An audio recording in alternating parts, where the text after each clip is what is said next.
அவளை பார்த்த போது என் பாதி உசிர பார்த்த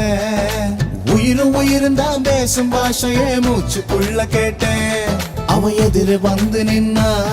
என் மீதி உசிர தருவேன் பார்வப்படுகிற தூரம் போதுமே பக்தன் போல கிடப்பேன் அவ சிரிச்சா வெளிச்சா உருவாகும்